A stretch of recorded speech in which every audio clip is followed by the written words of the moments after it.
அலைக்கும் வரஹ்மத்துல்லாஹி வபரக்காத்துஹு. சையதுனா ஹசன் ரலியல்லாஹு அன்ஹு, அபூபக்கர் ரலியல்லாஹு அன்ஹு அவர்கள் அறிவித்தார்கள், அல்லாஹுடைய தூதர் ஸல்லல்லாஹு அலைஹி வஸல்லம் அவர்கள் மிம்பர் மேடை மீது உரையாற்றியபடி இருக்க, ஹசன் ரலியல்லாஹு அன்ஹு நபி ஸல்லல்லாஹு அலைஹி வஸல்லம் அவர்களுடைய பக்கவாட்டில் அமர்ந்திருந்தார்கள்.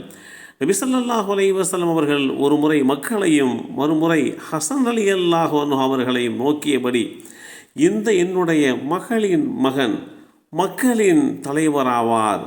முஸ்லிம்களின் இரண்டு பிரிவினருக்கு இடையே இவர் வாயிலாக அல்லாஹ் சமாதானத்தை ஏற்படுத்த இருக்கிறான் என்று சொல்ல கேட்டேன். இந்த செய்தி ஸஹீஹுல் புகாரியிலே 3-7 என்ற எண்ணிலே பதிவு செய்யப்பட்டிருக்கிறது. பர்ரா இப்னு ஆஸிப் ரலியல்லாஹு அன்ஹு அவர்கள் அறிவித்தார்கள், அலி ரலியல்லாஹு அன்ஹு அவர்களுடைய மகன் ஹசன் ரலியல்லாஹு அன்ஹு நபி ஸல்லல்லாஹு அலைஹி வஸல்லம் அவர்களின் தோள் மீது அமர்ந்திருக்க, அல்லாஹுடைய தூதர் ஸல்லல்லாஹு அலைஹி வஸல்லம் அவர்கள், யா அல்லாஹ், நான் இவரை நேசிக்கிறேன், நீயும் இவரை நேசிப்பாயாக என்று பிரார்த்திக்க கண்டேன்.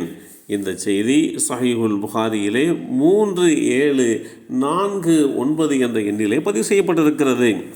அனஸ் இப்னு மாலிக் ரலியல்லாஹு அன்ஹு அவர்கள் அறிவித்தார்கள், ஹஸன் இப்னு அலி ரலியல்லாஹு அன்ஹு அவர்களை விட அல்லாஹுடைய தூதர் ஸல்லல்லாஹு அலைஹி வஸல்லம் அவர்களுடைய உருவ அமைப்பை ஒத்தனவர் வேறு யாருமே இல்லை. இந்த செய்தி ஸஹீஹுல் புகாரியிலே 3-7-5-2 என்ற எண்ணிலே பதிவு செய்யப்பட்டிருக்கிறது. சையதுனா ஹசன் ரலியல்லாஹு அன்ஹு அவர்கள் அழைக்கப்படுகின்ற போது இமாம் ஹசன் என்று அழைக்கப்படுவார்கள். நபி ஸல்லல்லாஹு அலைஹி வஸல்லம் அவர்களுடைய அன்பிற்குரிய பேரப்பிள்ளை. அல்லாஹுடைய தூதர் ஸல்லல்லாஹு அலைஹி வஸல்லம் அவர்கள் இவர்களை குறித்து பல்வேறு விதமான சுப செய்திகளை சொல்லியிருக்கிறார்கள். சொர்க்கத்தினுடைய வாலிபர்கள் என்று குறிப்பிட்டிருக்கிறார்கள். இவர்கள் சொர்க்கத்தை கொண்டு சுபசோபனம் சொல்லப்பட்டவர்கள். ஹசனும் ஹுசைனும் சொர்க்கத்தில் இளைஞர்களுடைய தலைவராக இருப்பார்கள் என்று ஸல்லல்லாஹு அலைஹி வஸல்லம் அவர்கள் தன் பேர பிள்ளைகளை புகழ்ந்து சொன்ன செய்திகள் நபிமொழி தொகுப்புகளிலே இடம்பெற்றிருக்கிறது. இமாம் ஹசன் ரலியல்லாஹு அன்ஹு அவர்கள் சொர்க்கவாசிகள் அனைவருக்கும் தலைவர் என்றும் சொல்லப்பட்டிருக்கக்கூடிய ஒரு நபிமொழியும் இடம்பெற்றிருக்கிறது.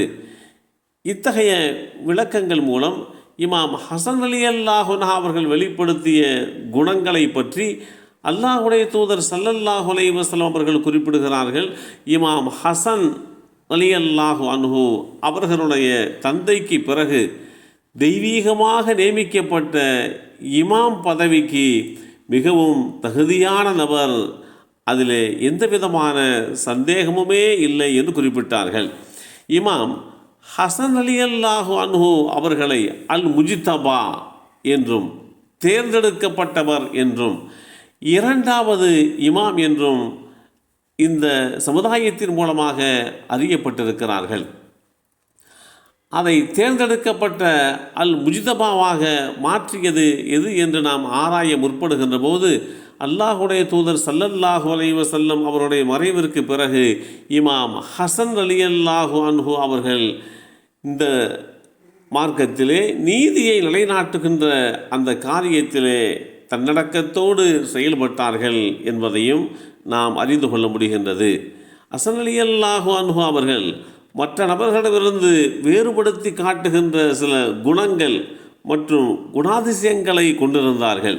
அவர்கள் தனது தாராள மனப்பான்மை, கருணை, மற்றவர்களுக்கு உதவக்கூடிய தன்மை, இப்படி மக்களுக்கு மத்தியிலே அறியப்பட்டவர்கள் என்பதோடு மாத்திரமல்லாமல், நமக்கு முன் அண்டை வீட்டார் என்ற தனது தாயினுடைய கூற்றை அவர்கள் சரியாக பின்பற்றினார்கள். யாராவது எப்போதாவது பசியோடு இருந்தாலோ உணவு தேவைப்பட்டாலோ இமாம் ஹசன் ரலியல்லாஹு அன்ஹு அவர்கள் அவர்களுக்கு உதவுகின்ற மனோபாவம் கொண்டவர்கள் என்றெல்லாம் இஸ்லாமிய வரலாற்றிலே அறியப்பட்ட நபி ஸல்லல்லாஹு அலைஹி வஸல்லமுடைய பேர பிள்ளை ஹசன் ரலியல்லாஹு அன்ஹு அவர்களை அல்லாஹ் எப்படி பொருந்தி கொண்டானோ அதுபோன்று நம்மையும் நம் சந்ததிகளையும் அல்லாஹ் பொருந்தி கொண்டு அவர்களை பின்பற்றி வாழ்கின்ற நல்லோர்களாக மேன்மக்களாக நம்மையும் அல்லாஹ் ஆக்கி வைத்தல் உதவிவானாக. அஸ்ஸலாமு அலைக்கும் வரஹ்மத்துல்லாஹி வபரகாத்துஹு.